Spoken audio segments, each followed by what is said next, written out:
It is our newest 12 on 12 digital original, The War on Alzheimer's. It is the sixth leading cause of death in this country, and as you know, there is no cure.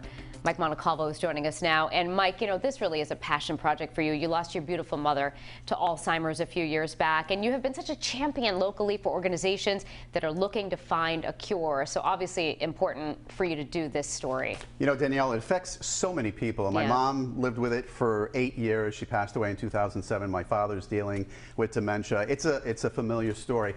You know, 24,000 Rhode Islanders have it, but the real key is they're cared for by 54,000 family and friends who don't get paid, and that's really the stress level for this disease. Right, you were telling me it's often called the caregiver's disease because it really has an impact on the families who are caring for these individuals. And you know, and the sad part is you're kind of mourning the loss sometimes, especially if they're in advanced Alzheimer's. You're mourning the loss of someone who really hasn't passed away yet. Right. And that's the difficult part. Certainly we know somebody or know families who've been impacted by it. And we want to let our viewers know, I mean, this piece is very moving. We're not just getting a glimpse again of those who are aging with Alzheimer's, but you're focusing on people who've had an early diagnosis, finding out that they were at an increased risk at an early age. So you're going to meet Stephen Blaze down the road in this piece. His family has been rattled with Alzheimer's, under 65. He always lived every day wondering if he was going to get that diagnosis. He's 41. He talks about his experience and he talks about how he's let go now and he's just trying to live. And he's doing a great thing with the November Project and keeping people safe. But you're also going to meet Mary Ellen. She's 77. She has Alzheimer's. She was a school psychologist. She's an author. She's taking this head on. She is not giving up. But you know, she says she's afraid. Yeah, well, I can imagine. And we actually have a little bit of her interview to listen to right now. It's frustrating, isn't it? Yes, it is. Does it wear on you when you think that? Yes. And I think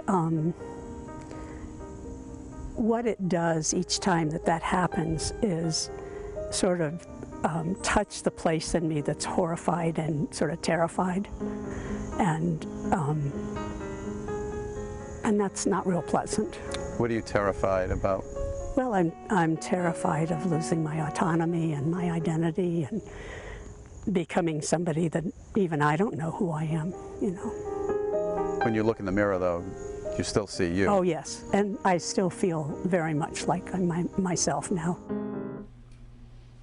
She doesn't have to tell her story, but she's doing that not so much, you know, to people to feel sorry for her. She wants to let people know you have to talk about it. Right. The stigma's got to go away. And by talking about it, Danielle, that's how you raise money for research. What a woman. I mean, just, and that's only a 40-second part of her interview. So, I mean, this goes in depth. I mean, you're talking about research, you're talking about trials, you're talking about where we are in Rhode Island as far as getting closer to a cure. So tell us a little bit about that. So if you asked me 10 years ago, you know, we're going to find a cure, it'd be like, you know, I've heard this a million times, it's not going to happen. But Dr. Salloway from Butler Hospital says we are getting closer because what they're doing is they're doing so many trials, hundreds across the country, dozens here in Rhode Island. They're also repurposing drugs that might have worked for other diseases. They're now looking at Alzheimer's. And he says medication is a big part of this too.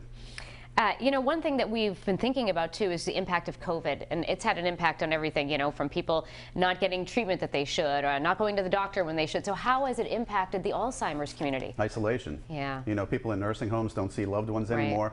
They're already losing their mind. Now they don't see anybody. I see it in my dad. We took a video in March. We played Monopoly at the table, and my kids were having a good time with him. He's not the same person now in October than he was in March because he couldn't get out and see his friends anymore. It's amazing what it's done. So Mike, I mean, this is a story that people are not going to want to miss, the war on Alzheimer's, and we want to let our viewers know this 12 on 12 digital original, The War on Alzheimer's, launches tonight at 5 o'clock on WPRI.com and the 12 News app as well. Thanks for joining us, Mike. Thank you, Danielle.